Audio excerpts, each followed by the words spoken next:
Amén.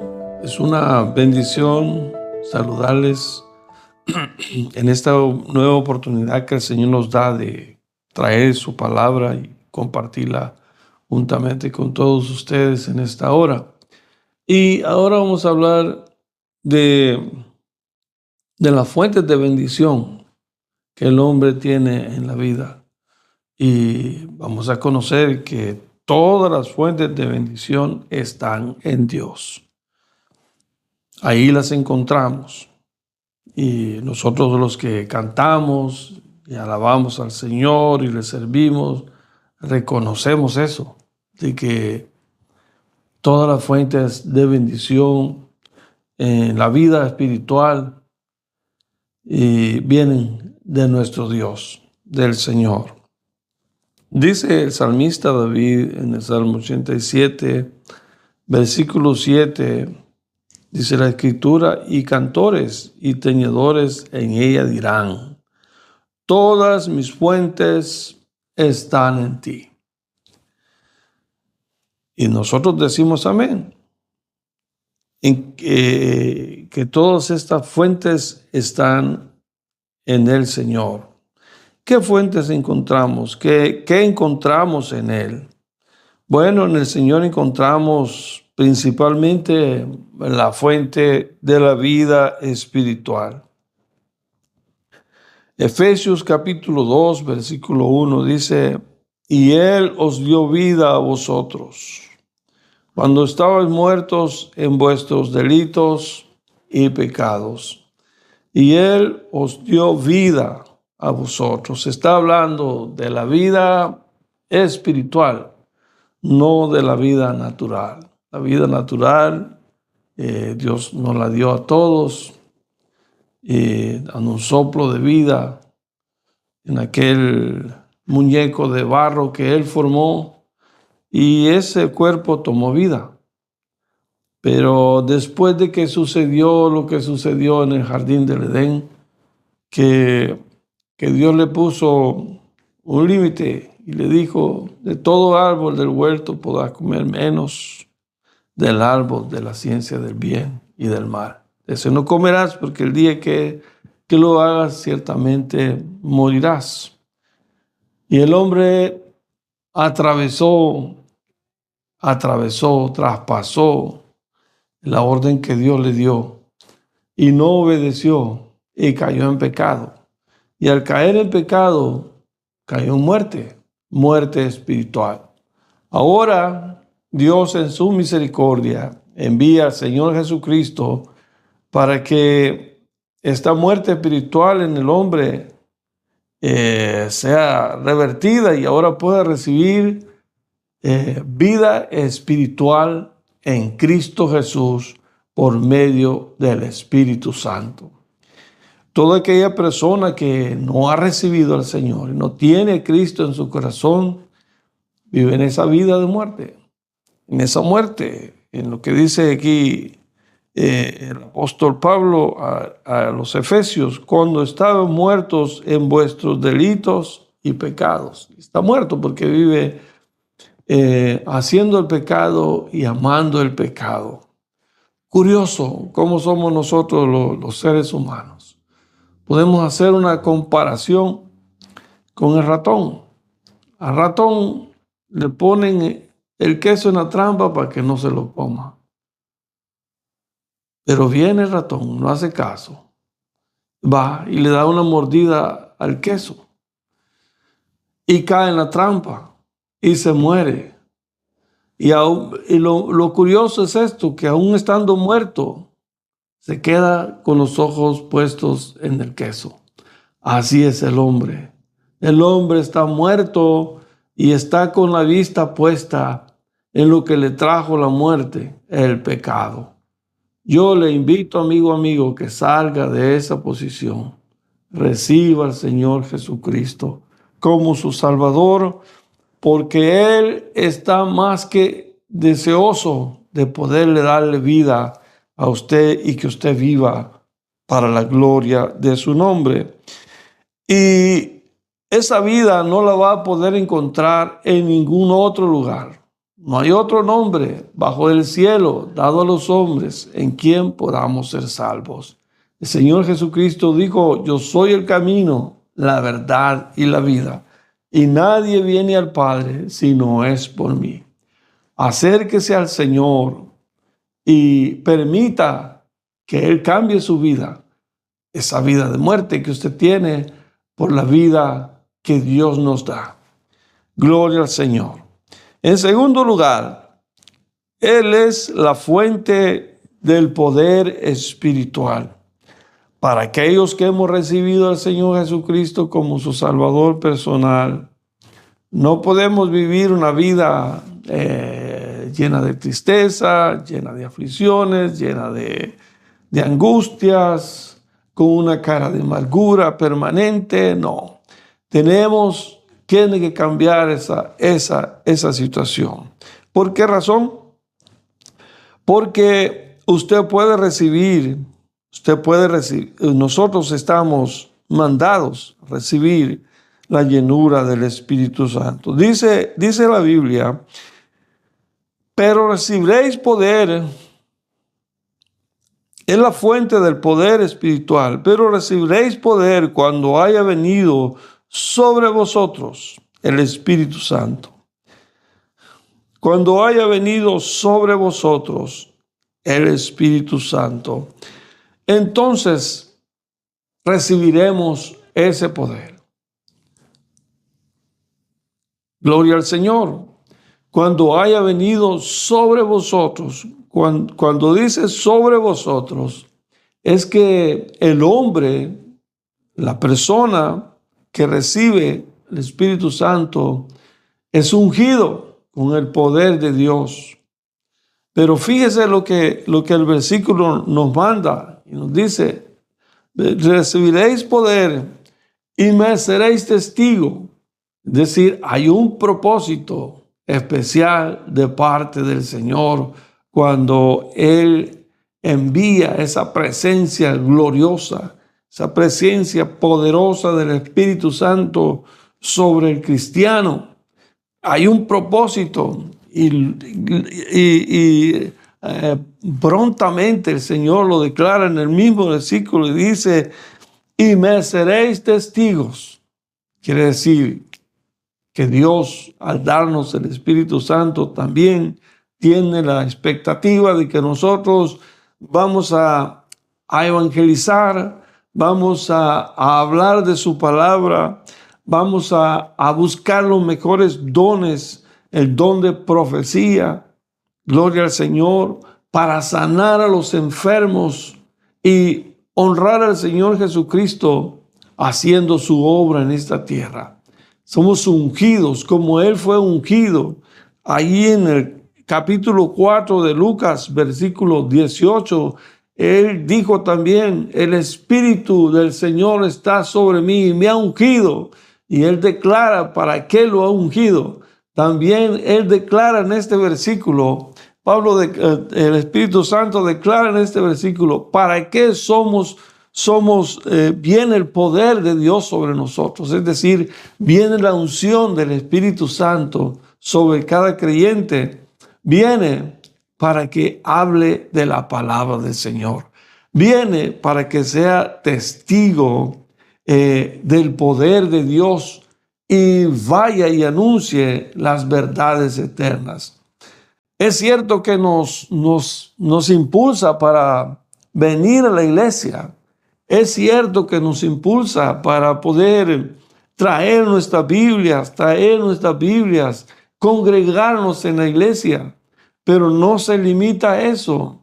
No es solamente para eso. Porque el Espíritu Santo trae ánimo a la vida de la persona, trae ánimo a la vida del creyente. Pero a veces creemos que es solamente para venir a la iglesia, para buscar privilegios en la iglesia o hacer actividades en la iglesia. Pero no, Señor. Es para que nosotros hablemos de su palabra. Continúa diciendo el versículo: y me seréis testigos en Jerusalén, es decir, en su casa, en la casa donde usted se encuentra, en Judea, alrededor de su casa, en Samaria y hasta lo último de la tierra. Gracias al Señor, porque en esto, pues, quizás no todos hemos cooperado, pero sí han habido hombres que hicieron público, transportaron el mensaje de la salvación a muchos otros lugares, como lo hizo Pablo, aún siendo prisionero en aquel barco, arriesgando su vida, llegó a Roma y desde Roma él habló del mensaje de vida. Hay otros hombres en la actualidad que vuelan distancias, siervos de Dios, como los misioneros que están en lugares donde no es tan fácil predicar la palabra de Dios, no es tan fácil hablar del evangelio.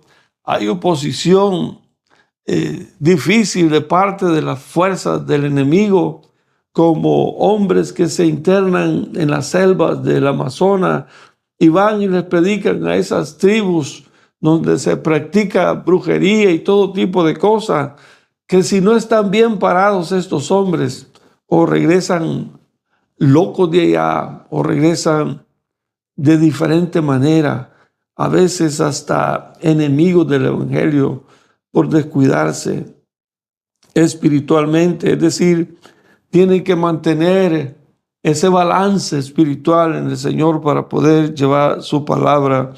Que seamos uno de esos nosotros, de esos hombres guerreros que llevan el mensaje del evangelio a todas partes, porque el Señor nos ha ungido para eso.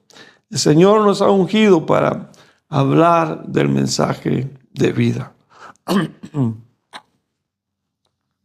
Tercer lugar, la fuente del alimento espiritual lo encontramos también en Dios. Cuando el diablo tentaba al Señor Jesucristo, allá en el capítulo 4 de Lucas, versículo 4, el diablo le dijo: dile a esa piedra que se convierta en pan si realmente eres el Hijo de Dios. Cuestionando la posición, cuestionando la autoridad, cuestionando el poder del Señor Jesucristo. El enemigo en esa oportunidad se encontró con esta respuesta que el Señor le dijo. Jesús respondiéndole dijo: escrito está, no solo de pan vivirá el hombre, sino de toda palabra de Dios. Escrito está, no solo de pan vivirá el hombre, sino de toda palabra de Dios. Todos sabemos que el pan es simbolismo de alimento para el cuerpo humano.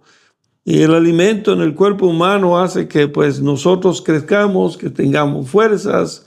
Ahí vienen los nutrientes para las diferentes cosas que necesita el cuerpo en el alimento humano. Y el Señor Jesucristo había estado 40 días y 40 noches de ayuno. Obviamente había hambre, había necesidad en el cuerpo físico. Y el diablo vino y lo tentó por esa área. Pero el Señor le dijo: estoy confiando en esa palabra que sale de la boca de Dios, que tiene poder también para sostenerme de la manera que sea necesaria, pero sobre todo de la forma espiritual. Le dijo: escrito está, no solo de pan vivirá el hombre, sino de toda palabra que sale de Dios.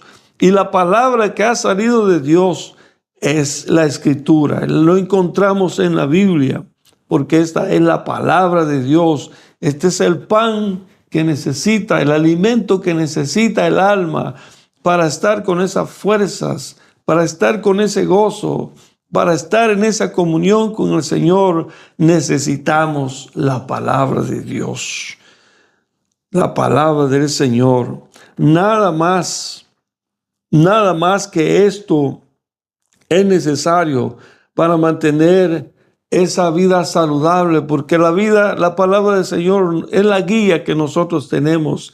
La palabra del Señor dice la Escritura que es lumbrera en nuestro camino. Y una lumbrera lo que hace es evitarnos de que tropecemos con las piedras, evitarnos de que caigamos en el lodo, evitarnos que caigamos en un barranco, evitarnos del peligro. Es lo que hace una luz, y esto es lo que hace la palabra de Dios. Bendito sea el nombre del Señor, que dejó esto escrito, dejó esto para todos. No lo dejó escrito para cierto sector o parte de la humanidad, sino que lo dejó para todos nosotros, y a través de esta palabra podemos entender sus propósitos y caminar hacia ellos en esta vida.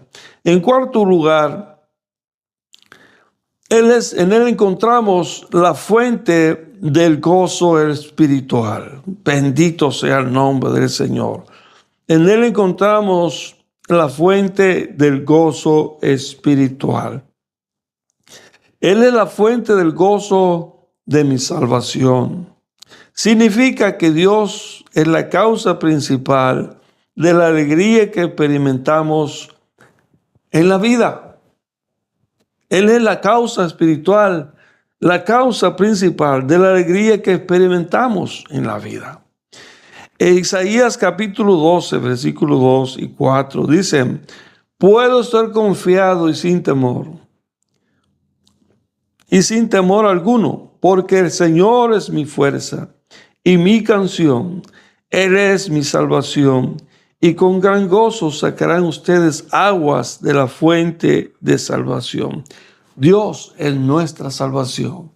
Cristo es nuestra salvación.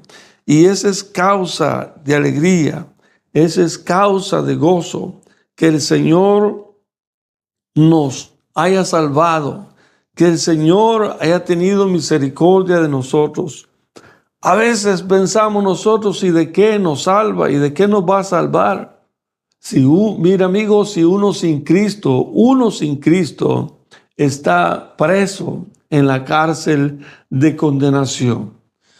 ¿Qué es estar preso en la cárcel de condenación? Es decir, está condenado para muerte. Está en muerte y va para muerte. De eso nos ha salvado el Señor. Y quiere salvarlo a usted también. De estar en esa cárcel de condenación. De estar hundido ahí y no tener esperanzas de salir. Esperanzas no hubieran si el Señor Jesucristo no estuviera todavía con sus brazos abiertos esperándolo y haciéndole en este momento ese llamamiento directo a su corazón, invitándolo a salir de ahí, queriendo que esas puertas se abran para que usted sea libre y pueda alabar y glorificar el nombre del Señor Jesucristo. ¿Y cómo podemos alcanzar eso? Recibiéndolo a Él como nuestro Salvador, invitándolo a vivir en nuestro corazón, reconociendo que somos pecadores y pidiéndole perdón al único que puede salvarnos, al único Dios de salvación, que se llama Jesucristo de Nazaret. Gloria sea el nombre del Señor, la fuente del gozo espiritual. Usted puede participar y disfrutar de eso si tan solamente le abre la puerta de su corazón al Señor Jesucristo. Punto número 5 y punto final es la fuente de la expectación espiritual. A ver, ¿cómo es esto? El Señor, en Él encontramos la fuente de la expectación espiritual. En Juan capítulo 1, primera de Juan, capítulo 3, versículo 2, encontramos este versículo. Amados, ahora somos hijos de Dios, y aún no se ha manifestado lo que hemos de ser. Pero sabemos que cuando Él se manifieste, seremos semejantes a Él, porque le veremos tal como Él es. Gloria al Señor. Él es la fuente de la expectación espiritual. Antes no éramos hijos de Dios. Antes vivíamos haciendo las cosas como nos daba la gana. No nos importaba absolutamente ninguna relación con Dios. No estábamos interesados en eso. No buscábamos eso. Y el Señor puede decir con toda libertad que no nos escogió a nosotros, sino que Él nos escogió. Que nosotros no lo escogimos a Él, sino que Él nos escogió a nosotros. Él nos buscó a nosotros. Él anduvo detrás de nosotros, buscándonos, porque Él vino a buscar y a salvar lo que se había perdido. Y todos entramos en esa, bajo esa condición. Ninguno puede decir, hey, yo lo anduve buscando, yo anduve haciendo esto. No, el Señor nos anduvo buscando y nos sacó de la oscuridad de donde vivíamos. No éramos hijos de Dios, éramos hijos de ira, éramos hijos de condenación, éramos hijos de pecado, éramos por naturaleza destituidos de la gloria del Señor. No teníamos esperanza en participar en la gloria venidera de nuestro Señor Jesucristo. En lo absoluto no teníamos ninguna esperanza. Vivíamos sin Dios, sin esperanza. Pero el Señor en su misericordia nos hizo hijos suyos. Dice que a los suyos vino, mas los suyos no le recibieron. Mas los que le recibieron y creen en su nombre, les dio potestad de ser hechos hijos de Dios. Y ahora somos hijos de Dios. Es un enorme privilegio, es un gran privilegio ser hijo de Dios, poder tener esa esperanza en el Señor. Ahora nos encontramos con eso, que tenemos esa esperanza en el Señor y nos gozamos en esta tierra y nos alegramos. Hay muchas cosas que cambiaron en nuestra vida desde que recibimos al Señor Jesucristo. Hay muchos problemas que nos ahorramos. Hay muchas situaciones que ahora son diferentes. Quizá muchos de los que le servimos al Señor en la actualidad ya no viviéramos si hubiéramos seguido aquella vida que llevábamos. Pero el Señor en su misericordia llegó a nuestro camino, nos sacó de ahí y cambió nuestro destino, cambió nuestra ruta, cambió nuestra dirección. Y ahora somos hijos de Dios, muy privilegiados por eso. Pero tenemos la expectativa. Aún a pesar de todo eso, tenemos y pensamos, tenemos la expectativa en nuestra mente. ¿Qué va a ser después? ¿Qué será?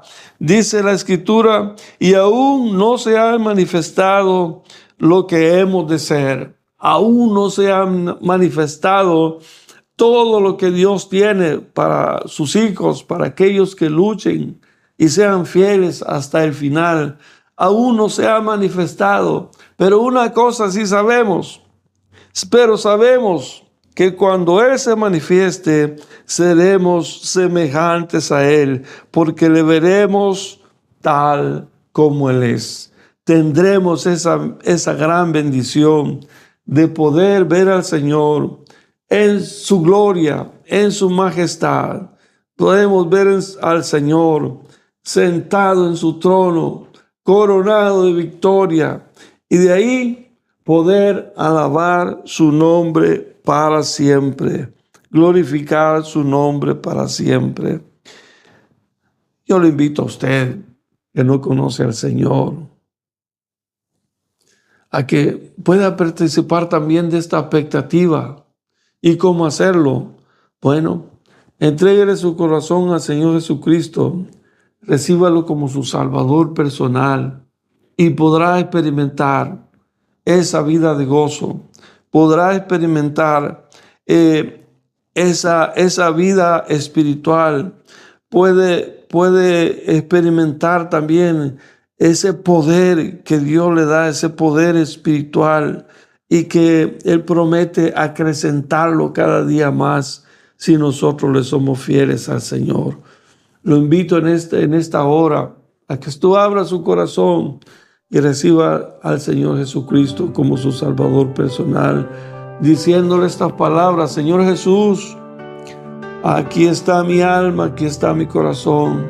Te pido que entres en Él, te recibo como mi Salvador personal. Límpialo, sánalo, cúralo de toda herida y perdona todos mis pecados, todas mis transgresiones. Quiero ser tu hijo, quiero amarte, quiero participar y estar expectante, Señor, de todas esas cosas que tú tienes para aquellos que creen en tu nombre, que creen en tu palabra, que creen en tu amor, en tu misericordia. Gracias, Padre, en el nombre de Jesús, en esta hora. Oro, Señor, por todas esas personas que han tomado este reto y te han recibido como su Salvador personal. Si están enfermos, Señor, salud en sus cuerpos, sánalos. En el nombre de Jesús, te lo ruego en esta hora. Gracias, Señor. Amén y amén.